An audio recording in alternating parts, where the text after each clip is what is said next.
महाराष्ट्र में चल रही राहुल गांधी की भारत जोड़ो यात्रा जल्द ही मध्य प्रदेश में एंटर होने वाली है। जैसे जैसे ये यात्रा मध्य प्रदेश की तरफ बढ़ रही है, वैसे वैसे बीजेपी की परेशानी भी बढ़ रही है। 20 नवंबर को बुरहानपुर जिले से मध्य प्रदेश की सीमा में यात्रा का प्रवेश होगा। राहुल गांधी की इस पदयात्रा का असर मालवा निमाड़ के साथ आदिवासी समुदाय पर होना तय माना जा रहा है। राजनीति की दृष्टि से मालवा निमाड़ और आदिवासी वोट बैंक का बड़ा महत्व है। ये दोनों फैक्टर हार जीत तय करते हैं। बीजेपी और कांग्रेस दोनों के लिए मध्य प्रदेश के आदिवासी वोटर्स फोकस पॉइंट है। ये वो वोट बैंक है जो किसी भी राजनीतिक पार्टी का तख्ता पलटने में बेहद महत्वपूर्ण रोल निभाता है। मध्य प्रदेश धीरे धीरे विधानसभा चुनाव 2023 की ओर बढ़ता जा रहा है। राज्य में जहां एक तरफ राहुल गांधी की भारत जोड़ो यात्रा एक पखवाड़े में चालू होने वाली है, वहीं दूसरी ओर राहुल की यात्रा के जवाब में बीजेपी भी अपनी रथ यात्रा का प्लान बना रही है। भाजपा ने जनजातीय बाहुल्य विधानसभाओं और लोकसभा सीटों पर रथ यात्रा निकालने का फैसला किया है। दरअसल 15 नवंबर को जनजातीय गौरव दिवस के मौके को और 4 दिसंबर का दिन, जो कि महान आदिवासी क्रांतिकारी टंटिया मामा का बलिदान दिवस होता है, उसको भुनाने के लिए बीजेपी ने तैयारी की है। वहीं राहुल गांधी 350 किलोमीटर की दूरी तय करते हुए प्रदेश में SC/ST समुदाय की बड़ी आबादी को ध्यान में रखते हुए बाबा साहब भीमराव अंबेडकर और आदिवासी नेता टंटिया भील के जन्म स्थानों पर जाने वाले हैं। कहा यह भी जा रहा है कि राहुल गांधी की यात्रा के रूट में फेरबदल किया गया है और यह फेरबदल आदिवासी सीटों को ध्यान में रखते हुए किए जाना है।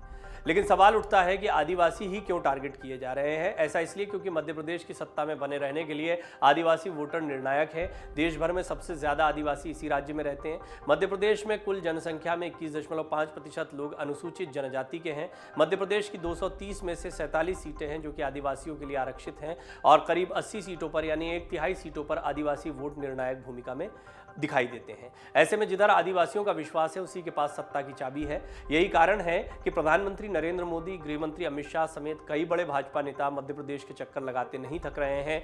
राजनीतिक विश्लेषकों की माने तो बीजेपी और संघ की आदिवासी इलाकों में पैठ बीते 2 दशकों में खासी बढ़ी है।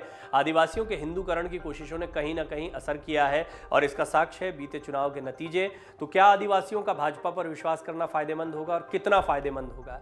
बात करें 2003 की, तो भाजपा ने 2003 में जब कांग्रेस से सत्ता हथियाई थी, उस वक्त आदिवासी वोटर्स का कांग्रेस से मुंह मोड़ना बहुत भारी पड़ा था। 2003 में आदिवासियों के लिए 41 सीटें रिजर्व थीं और बीजेपी ने 37 सीटें जीती थी। इसके बाद 2008 के विधानसभा चुनाव में 47 आदिवासी रिजर्व सीटों में से बीजेपी ने 31 सीट पर जीत हासिल की थी। यही हालात 2013 में रहे और भाजपा की झोली में फिर 31 आदिवासी सीटें आई थी, जबकि कांग्रेस 47 में से 15 सीटें ही जीत पाई थी। पिछले 4 विधानसभा चुनाव में अगर 2018 को छोड़कर बात करें तो आदिवासी समूह ने बीजेपी को भरपूर वोट दिए हैं। हालांकि प्रदेश में आदिवासियों की स्थिति में कुछ खास सुधार देखने को नहीं मिला है। 2018 में कांग्रेस ने 47 में से 30 सीटें जीतकर सरकार बनाई थी। यह बहुत महत्वपूर्ण समय था। तो अगर दोबारा सत्ता में आना है और प्रदर्शन को दोहराना है तो इस प्रदर्शन को कांग्रेस को बरकरार रखना पड़ेगा। यानी आदिवासी इलाकों में पिछली बार भरपूर समर्थन कांग्रेस को मिला था। इस बात को बीजेपी भी जानती है और बीजेपी का डर भी है कि 2018 वाली स्थिति अगर बन गई, हालांकि बीच में ज्योतिरादित्य सिंधिया जब कांग्रेस से नाराज हो गए, बीजेपी में चले गए, सरकार गिर गई, कमलनाथ मुख्यमंत्री नहीं रहे, शिवराज दोबारा सत्ता में आ गए। लेकिन इस सब के बीच में आंकड़े नहीं भूल सकते हैं कि इन 47 में से 30 सीटों पर कांग्रेस 2018 में जीत कर आई थी और सरकार बनाने में महत्वपूर्ण थी ये सीटें।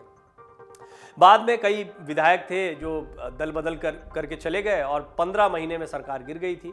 आंकड़ों के मुताबिक बीजेपी को आदिवासियों का सपोर्ट पहले भी मिला है, लेकिन इस बार राहुल गांधी की भारत जोड़ो यात्रा अपनी छाप छोड़ रही है, जिससे यकीनन बीजेपी की चिंताएं बढ़ती हुई दिखाई दे रही हैं। आपको याद होगा भारत जोड़ो यात्रा को लेकर बीजेपी की तरफ से तमाम तरह के ट्वीट किए गए, कमेंट्स किए गए।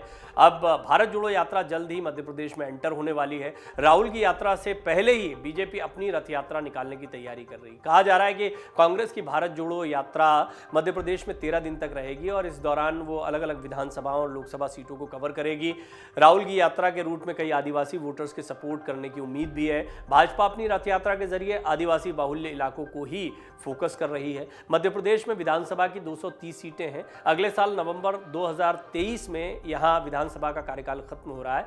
मध्य प्रदेश में नवंबर 2023 से पहले ही चुनाव होने की संभावना है और इसके लिए सभी पार्टियां अपनी अपनी तैयारियों में जुट गई हैं। दिसंबर दिसंबर 2018 के विधानसभा चुनाव में बीजेपी सत्ता के चौखट तक आते आते हार गई थी, जिसके चलते 17 दिसंबर 2018 को मध्य प्रदेश में कमलनाथ की सरकार बन गई थी।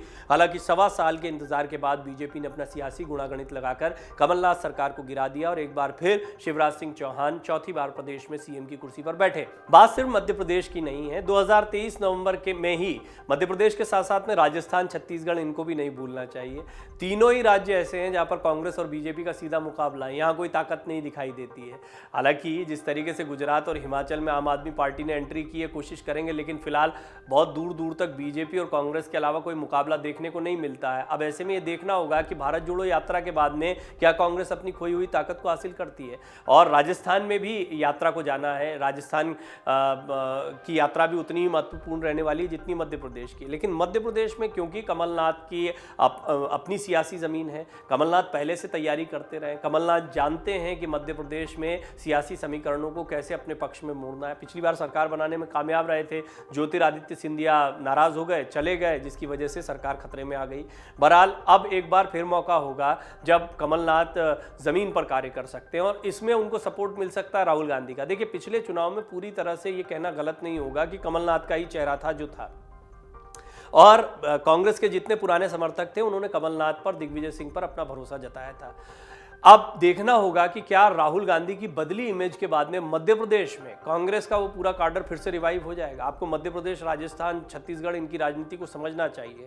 यहाँ पर अब भी कांग्रेस जो है वो मजबूत धड़े के तौर पर देखने को मिलती है, मजबूत विपक्षी रही है अभी तक। हालांकि मध्य प्रदेश की कहानी कुछ और है, राजस्थान में सत्ता में रही, छत्तीसगढ़ में सत्ता में है और अभी भी सत्ता में 2 जगह पे बनी हुई है और मध्य प्रदेश की सरकार गिर गई। तो पिछली बार के प्रदर्शन को दोहराना ये कांग्रेस की बड़ी चुनौती है। तो कांग्रेस के लिए चुनाव बहुत महत्वपूर्ण होने वाले हैं। हालांकि रिवाज की बात करें तो हिमाचल के रिवाज को कह रहे हैं कि पलट दिया जाएगा। अब क्या यहाँ पर भी रिवाज बरकरार रहेगा? रिवाज यहाँ पर भी यही रहा है। मध्य प्रदेश में कुछ समय से रिवाज बदल गया है जब से शिवराज सिंह चौहान मुख्यमंत्री बने, अन्यथा यहाँ भी कांग्रेस और बीजेपी अल्टरनेट व्यवस्था रहती थी, जिस तरह राजस्थान में, छत्तीसगढ़ में, हिमाचल प्रदेश में, अन्य राज्यों में देखने को मिलती है। आने वाला चुनाव बहुत दिलचस्प होगा। भारत जोड़ो यात्रा का कितना असर इस पर देखने को मिलता है, ये भी, इस पर भी सभी की निगाहें हैं। लेकिन सबसे महत्वपूर्ण बात यह है कि यात्रा के जवाब में यात्रा निकाली जा रही है, यानी बीजेपी भी कांग्रेस की तर्ज पर यात्रा निकाल रही है, कहना बिल्कुल गलत नहीं होगा।